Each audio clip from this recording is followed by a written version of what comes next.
Question number 3 है NCERT math class 10 का exercise 1.2 का क्वेश्चन नंबर 3 है कि अभाज्य गुणनखंड विधि द्वारा निम्नलिखित पूर्णांकों के एचसीएफ और एलसीएम ज्ञात कीजिए। जिस प्रकार आपने क्वेश्चन नंबर 2 का एलसीएम एचसीएफ ज्ञात किया उसी तरीके से फर्क यही है कि इसमें 3 डिजिट दिया हुआ है, 3 अंक दिया हुआ है। क्वेश्चन नंबर 2 में 2 अंक थे। चलिए तो इसे हम हल करते हैं। हल क्वेश्चन नंबर 1 का हल है। सबसे पहले हम 12 का निकाल लेता हूँ अभाज्य गुणनखंड। तो 2 गुने 2 गुने 3 गुने 1।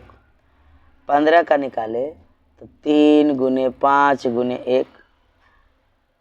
उसके बाद 21 21 का निकालते हैं तो आ जाता है 3 गुने 7 गुने 1। निकालना है हमें मासा और लासा दोनों। सबसे पहले हम निकाल लेते हैं मासा। तो मासा में क्या होता है, पेयर जो मिलता था उसमें 2 अंक थे तो दोनों में पेयर मिलाते थे। इसमें हम तीनों में मिलाएंगे कि तीनों में कॉमन क्या है। चलिए एक तो कॉमन है, दूसरे आपको क्या आ रही है 3। तो कितने आए 1 और 3, 3 एकम 3। तो 3 हमारा एक आंसर तो आ गई। अब निकालते हैं हम लसा यानी एलसीएम। लसा निकाल लेते हैं, एलसीएम निकाल लेते हैं। तो जो मिला उसको तो लिखना ही लिखना है गुणनफल के रूप में, और जो नहीं मिला चलिए यहीं शुरू करते हैं। पहले 7 नहीं मिला, इसमें 5 नहीं मिला, इसमें 2 इंटू 2 नहीं मिला। ये गुना करके कितने आ जाएंगे 420 आ जाएंगे। चलिए दूसरा आंसर जो एलसीएम था ये प्राप्त हो गई। बढ़ते हैं क्वेश्चन नंबर 2 का यानी क्वेश्चन नंबर प्रश्न नंबर 3 का 2, जिसमें दे रखा है संख्याएं हैं हमारे पास 17 23 और 29। हल तो हम 17 का निकालते हैं। 17 का जब निकालते हैं अभाज्य गुणनखंड तो क्या प्राप्त होती है 17 गुने 1। और जब 23 का निकालते हैं तो क्या प्राप्त होती है 23 गुने 1। और जब 29 का निकालते हैं तो क्या प्राप्त होती है 29 गुने 1, क्योंकि सारे अभाज्य संख्या। अब आपको समझ में आ गई होगी कि जब हम अभाज्य गुणनखंड निकाल रहे थे, जैसे मान लीजिए 6 का तो द्वितीय 6, तो आप तो कह सकते थे 2 गुने 6। एक क्या जरूरी है, एक इसलिए ज़रूरी था कि देखिए यहाँ से कुछ नहीं सोचना पड़ा हमें, नियम पूर्वक एचसीएफ किसको बोलते हैं वैसा गुणनखंड जो कॉमन हो। मासा निकालना है हमें तो क्या कॉमन मिली है 1। एक आंसर आ गई 1। HCF highest common factor. देखिए फैक्टर इसमें कॉमन मिला एक ही ना, तो एक आंसर आ गई हमें एचसीएफ। अब निकालना है हमें लसा। तो एक तो हम लिखेंगे ही लिखेंगे, गुना जो नहीं मिला 17 23 और 29 लिख लेंगे। 17 गुने 23 और गुने 29 लिख लेंगे। अगर इस समूह को गुना करते हैं तो आपको क्या प्राप्त होती है 11,339। यही आपका आंसर मिले। क्वेश्चन नंबर 3 है। 3 में दिया हुआ है 8 9 और 25 का आपको निकालना है। 8 9 और 25 का निकालना है तो 8 का अभाज्य गुणनखंड 2 गुने 2 गुने 2 गुने 1। 9 का 3 गुने 3 गुने 1 और 25 का 5 गुने 5 गुने 1। निकालते हम सबसे पहले एचसीएफ। कॉमन मिल गई एक, क्या और मिला तीनों में कॉमन मिलाना है, नहीं मिला जी, तो एचसीएफ क्या बन गई 1। एक आंसर आई। अब निकालते हैं हम एलसीएम। तो ये वाला भी 1 तो लिखना ही लिखना है, यानी जो तीनों में वही निष्ठ है। उसके बाद जो नहीं मिला उसे भी उतार लेनी है गुना के रूप में। यह देखिए तीनों 2 निकाल लिए, यहाँ से डबल 3 निकाल लिए, यहाँ से डबल 5 निकाल लिए। ऐसे सबों को गुना करने के बाद हमें कितना प्राप्त हुई 1800। क्वेश्चन नंबर 3 में 3 सवाल दिए गए थे, तीनों सॉल्व हो गए। क्वेश्चन नंबर 4 क्या कहता है देखिए। क्वेश्चन 4 कहता है एचसीएफ 306,657 का 9 दिया हुआ है और हमें ज्ञात करनी है एलसीएम। तो यहाँ से देखिए आप पढ़े अभी 2-3 सवाल हल किए, एक कहीं कंक्लूजन आपको निकला कि फर्स्ट नंबर गुने सेकंड नंबर बराबर होता है HCF और गुने LCM। 1 2 3 4 टर्म आपको दिए गए हैं, इनमें से अगर कोई हमें 3 टर्म प्राप्त है तो चौथा ऑटोमेटिक निकाल लेंगे। गुना के फॉर्म है, इधर आके बटा हो जाएगा। यानी आपसे अगर पूछे कि HCF निकालो, LCM दिया हुआ है, HCF निकालो, तो इस LCM को इधर ला के बटा कर देंगे। अर्थात सवाल है हमारा कि LCM ज्ञात करें, तो LCM बराबर हो जाएगा फर्स्ट नंबर गुने सेकेंड नंबर और बटा HCF। ऐसा भी याद रख सकते हैं फार्मूला को। चलिए तो हल करते हैं। दिया है कि HCF बराबर दिया है हमारे पास 306,657 बराबर कितना दे रखा है 9। और हम जानते हैं क्या कि दो संख्याओं का गुणनफल जो है बराबर होता है HCF गुने LCM के। तो दो संख्या क्या दिया हुआ है 306 दिया हुआ गुना दूसरी संख्या 657। HCF हमारे पास है और LCM हमारे पास नहीं है। इसको चर राशि समझ लेंगे।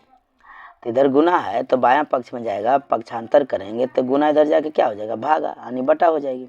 तो LCM बराबर हम लिख सकते हैं 306 गुने 657 अब बटा करके 9। इससे ही कैंसिल हो गई 34 बार में। अगर हम 34 को 657 से गुना कर लेते हैं, 34 गुने 657, तो हमें कितना मिलता है, हमें मिल जाता है 22338। यही हमारा होगा आंसर। Question number 4 complete. अब क्वेश्चन नंबर 5 देख लीजिए। दिया हुआ है कि जांच कीजिए कि क्या किसी प्राकृत संख्या n के लिए संख्या 6 पर पावर n अंक 0 पर समाप्त हो सकती है, हाँ या नहीं। उस पर भी लिखने के बाद आप जांच कीजिए क्या होती है। तो जो दिया हुआ उसको पहले ढंग से समझिए। पावर है और 2 और 3 है। 6 का जब हम अभाज्य गुणनखंड निकालेंगे तो क्या प्राप्त होगी 2 और 3। हम जानते हैं कि अगर मोर देन 2 फैक्टर हो, 2 फैक्टर में बोलने का मेरा मतलब समझिए कि एक और इटसेल्फ मैं बोल रहा हूँ। इसको छोड़कर अगर कोई और संख्या फैक्टर हो जाती है और 5 नहीं हो, 2 नहीं हो, 2 और 5 नहीं हो, तो वह शून्य पर नहीं समाप्त होगी। हल, यदि 6 पर पावर n के इकाई अंक 0 है तो उसका एक गुणनखंड 5 अवश्य होगा। इस बात को एक एग्जाम्पल से समझिए। इकाई अंक क्या है 0 है। जैसे देखिए 10 ले लेते हैं, इकाई अंक 0 है, तो इसका जब हम फैक्टर निकालेंगे 2 गुने 5, 5 अवश्य होगा। अगर हम 20 लेते हैं, इसका फैक्टर निकालते हैं, अवश्य होगा।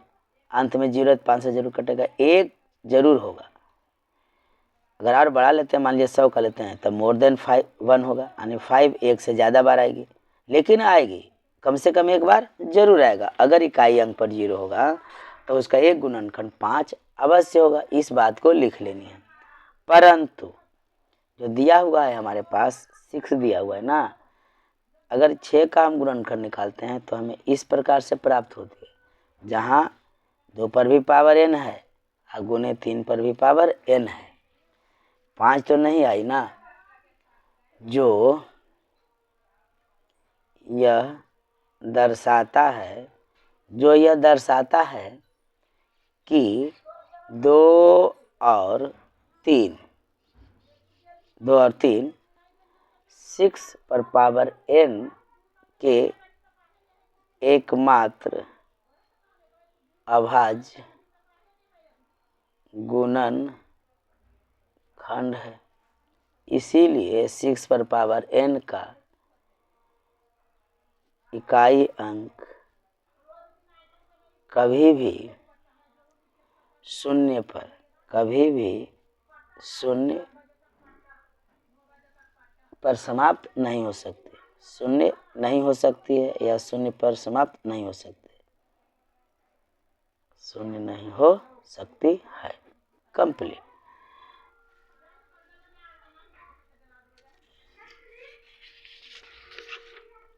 क्वेश्चन नंबर 6 है कि व्याख्या कीजिए कि 7 गुने 11 गुने 13 प्लस 13 और 7 गुने 6 गुने 5 गुने 4 गुने 3 गुने 2 गुने 1 जोड़ 5 एक भाज्य संख्या है। आखिर क्यों है? यह हमें क्या करनी है? सिद्ध करनी, यानी व्याख्या करनी है। हल दिया है, एक संख्या जो दिया हुआ है, पहली संख्या जो दिया हुआ है वह है 7 गुने 11 गुने 13 प्लस 13, इस रूप में दी हुई है। हम क्या देख पा रहे हैं कि 13 और 13 कॉमन है, वह निष्ठ है 13, तो क्या आ गई अंदर में 7 गुने 11, और गुने यहाँ से उठ के 13 चला गया तो क्या बचा 1, आज जोड़ यह कॉमन में आ गई तो 1 बचा, इस रूप में है। और दूसरी संख्या जो है वह क्या दिया हुआ है 7 गुने 6 गुने 5 गुने 4 गुने 3 गुने 2 और गुने 1 और जोड़ 5 दिया हुआ है। हम इसमें भी देख रहे हैं कि 5 और 5 क्या हुआ है निष्ठ है, 5 को कॉमन ले लेंगे, क्या बचा 7 गुने 6 गुने यहाँ से क्या बचा 1 और गुने 4 गुने 3 गुने 2 और गुने 1 और जोड़ 5 चला गया यहाँ कॉमन में, तो यहाँ बचा 1, इस रूप में बचे। अर्थात हमें 13 और 5 गुणनखंड प्राप्त हुए, एक्स्ट्रा गुणनखंड प्राप्त हो गए, तो भाज्य संख्या होगी ना। अभाज्य संख्या कौन होता है? जिसका सिर्फ एक और इटसेल्फ दो ही गुणनखंड हो, उससे ज़्यादा और कोई गुणनखंड ना हो और कोई दूसरा फैक्टर ना हो। तो दी गई जो संख्या है कितना 7 गुने 11 गुने 13 जोड़ 13 और 7 गुने 6 गुने 5 गुने 4 गुने 3 गुने 2 गुने 1 और जोड़ 5 जो है का 2 से अधिक गुणनखंड है।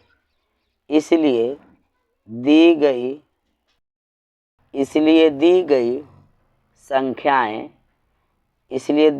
संख्याएं भाज्य है। हो गया कंप्लीट। आइए क्वेश्चन नंबर 7, हम लोग क्वेश्चन नंबर 7 करते हैं। क्वेश्चन नंबर 7 का सवाल देखिए, है क्या कि किसी खेल के मैदान के चारों ओर एक वृत्ताकार पथ है। खेल का मैदान जैसा भी हो, चतुर्भुजाकार हो, है यानी वर्गाकार हो, आयताकार हो, जो भी हो, लेकिन चारों ओर वृत्ताकार एक पथ है। इस मैदान का एक चक्कर लगाने में सोनिया को 18 मिनट लगते हैं, जबकि इसी मैदान का एक चक्कर लगाने में रवि को 12 मिनट लगते हैं। मान लीजिए वे दोनों एक ही स्थान और एक ही समय पर चलना प्रारंभ करके एक ही दिशा में चलते हैं, तो कितने समय बाद वे पुनः प्रारंभिक स्थान पर मिलेंगे? कितने समय बाद, यानी कम से कम कितना समय बाद वे एक ही स्थान पर मिल जाएंगे। इस प्रकार का एक मैदान है। मान लीजिए सोनिया भी यहाँ से चली, जब यह सोनिया एक चक्कर लगा कर आती है तो सोनिया को लगता है कितना मिनट? 18 मिनट। और रवि इसी स्थान से रवि भी घूमता है, तो रवि को आने में मात्र 12 मिनट लगता है। अगर ये दूसरा चक्कर लगाएगी तो 18 दूनी 36, तो रवि को 3 चक्कर लग जाएगा, तब तक भारतीय 36। तो जैसे ही कम से कम दिमाग में आए कि आप एलसीएम निकाल दें, कम से कम कितने समय बाद वह एक ही स्थान पर फिर पुनः मिलेगी। चलिए तो हल करते हैं इसका। मैदान का एक चक्कर लगाने में सोनिया को कितना समय लगा? 18 मिनट। वृत्ताकार मैदान के एक चक्कर लगाने में सोनिया द्वारा लिया गया समय 18 मिनट और रवि द्वारा लिया गया समय 12 मिनट। अब क्वेश्चन है कि पुनः मिलने का समय, इसलिए पुनः कम से कम समय कितना लगे कि वह पुनः मिले, दोबारा मिले। पुनः मिलने का समय,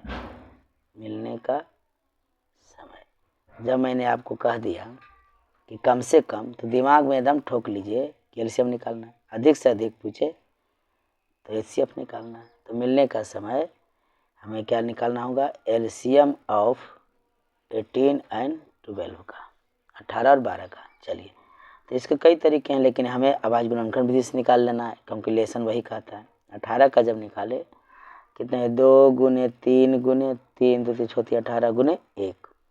और जब 12 का निकाले तो आ गया 2 गुने 2 गुने 3 गुने 1। हमें निकालना है एलसीएम। सबसे पहले हम कॉमन मिला लेते हैं, तो जो कॉमन मिला उसे हम पहले लिख लेते हैं। 1 लिखे, 3 लिखे और 2 लिखे, और जो नहीं कॉमन मिला उसको भी हम लिख लेंगे, और इसे हम करेंगे गुना। 14 दूनी 12 तिया 36, कितने आ गए, 36 मिनट। 36 मिनट बाद वह पुनः अपने एक स्थान पर मिल जाएंगे। अतः प्रारंभिक स्थान पर वे 36 मिनट बाद पुनः मिलेंगे। चलिए, इस प्रकार से क्वेश्चन नंबर हमारा 6 भी कंप्लीट हुआ। Exercise 1.2 clear. क्वेश्चन नंबर 7 तक दिया गया था। मिलते हैं फिर नेक्स्ट वीडियो में 1.3 के साथ। 1.3 प्रश्नावली बहुत इंपॉर्टेंट है, क्योंकि एक सवाल उससे आना ही आना है, फिक्स है, जो अपरिमेय संख्या को सिद्ध करना होता है। जल्दी से उसका वीडियो हम देखते हैं। बहुत बहुत धन्यवाद मेरा वीडियो देखने के लिए।